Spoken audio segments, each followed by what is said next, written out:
An aggregate function performs a calculation on a set of values and returns a single value.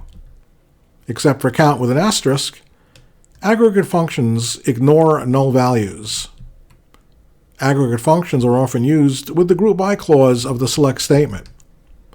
All aggregate functions are deterministic, meaning aggregate functions return the same value each time that they are called when called with a specific set of input values.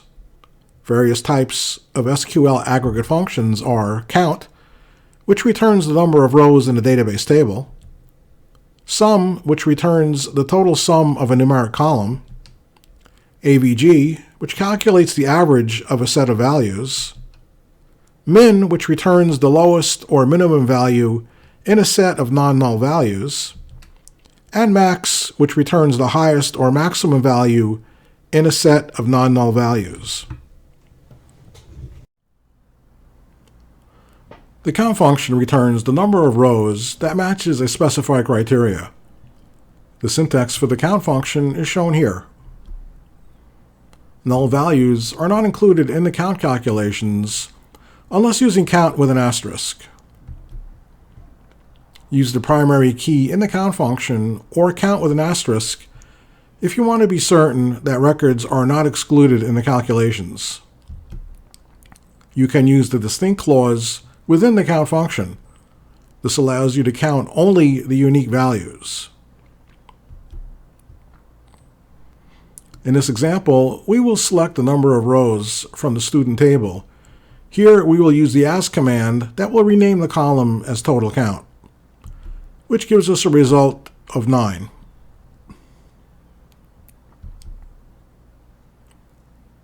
Here we will select the number of rows from the student table using the GPA column.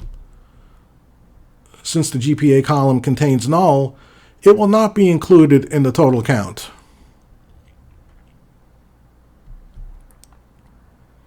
Here we will select the number of rows from the student table using the city column. Here we will get a total count of 9 since the city column does not contain null. In this example, we will select the number of rows from the student table where GPA is greater than 3.0, which will give us a total count of 6. In some cases, you will be required to use the group by clause with the count function. This occurs when there are columns listed in the select statement that are not part of the count function. Since the city column is not included in the count function, it must be listed in the group by clause, which gives us the following results.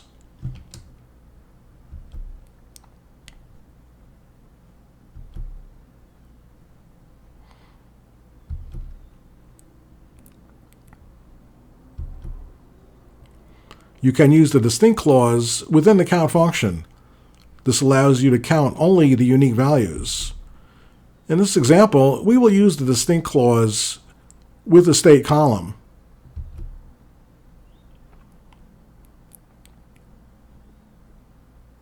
Since United Kingdom appears multiple times, it will only be counted once since we are using the distinct clause.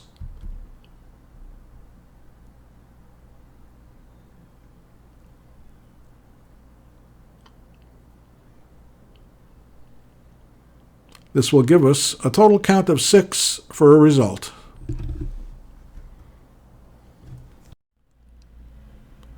The AVG function is used to return the average of an expression in a select statement. The distinct qualifier eliminates duplicates. Null values are ignored. The syntax for the AVG function is shown here. The syntax for the AVG function when grouping the results by one or more columns is shown below.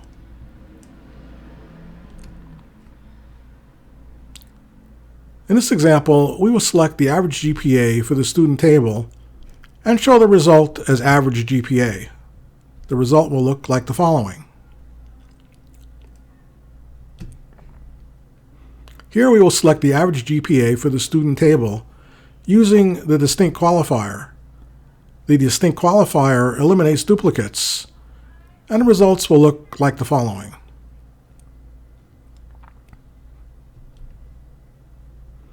In this example, we will select rows that have a GPA above the average GPA of 3.49, and the results will look like the following.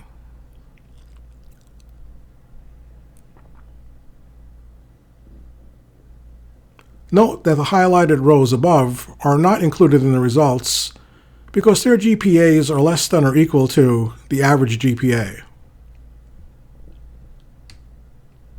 Here we will select the average GPA for each state using the group by clause, and the results will look like the following.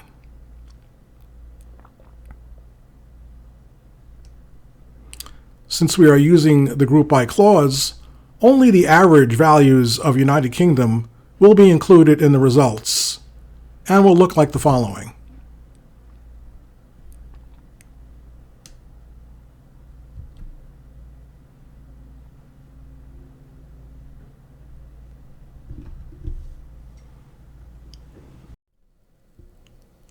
The sum function returns the sum of all of the values, or only the distinct values in the expression. Sum can only be used with numeric columns. Null values are ignored. The syntax for the sum function is shown here. The syntax for the sum function when grouping the results by one or more columns is shown below.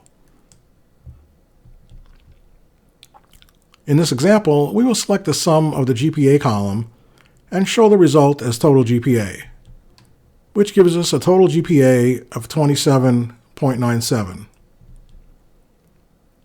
Here we will select the sum of the GPA column using the distinct clause. When using distinct, any repeated values are ignored. Here we get a total GPA of 23.97.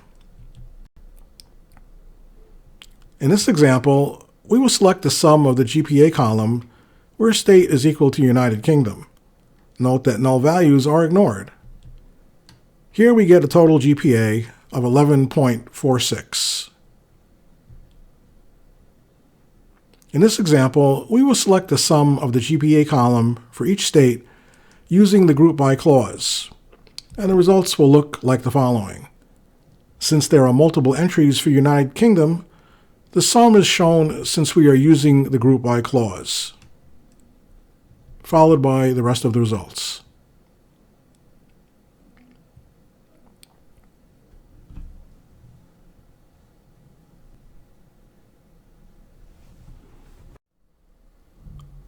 The min function is used to return the minimum value of a column in a select statement. The syntax for the min function is shown here. The syntax for the min function when grouping the results by one or more columns is shown below.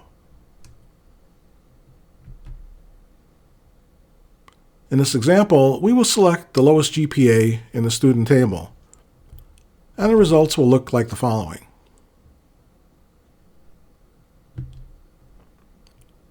Here we will select rows that are equal to the lowest GPA, and the results will look like the following.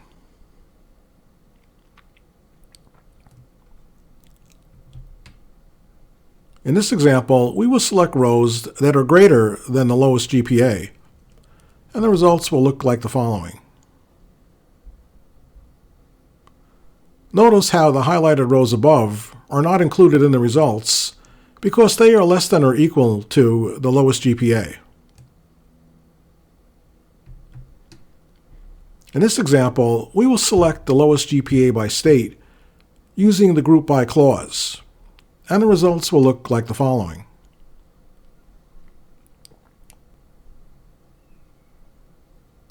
Notice we have multiple United Kingdoms. However, because we are using the group by clause, only the lowest GPA will be included in the results, which will look like the following.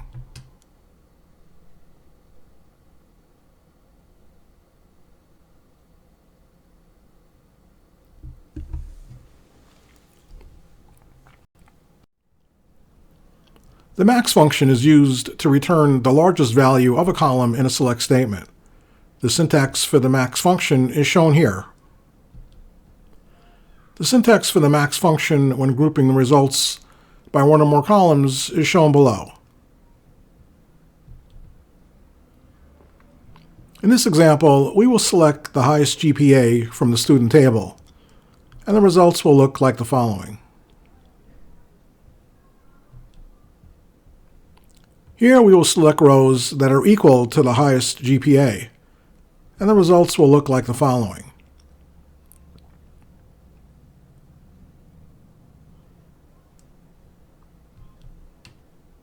In this example, we will select rows that are less than the highest GPA, and the results will look like the following.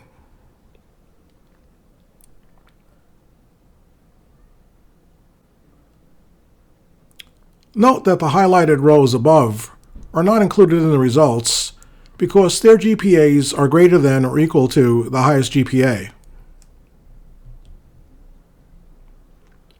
Here we will select the highest GPA for each state using the group by clause, and the results will look like the following. Here we have multiple United Kingdoms. However, because we are using the group by clause, only the highest GPA will be included in the results, and the results will look like the following.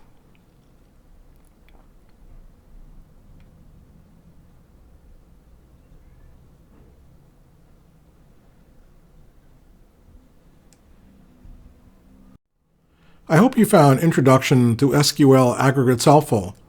If you have, click on the like button. And to receive any updates to this channel, click on the subscribe button. Thank you so much for watching.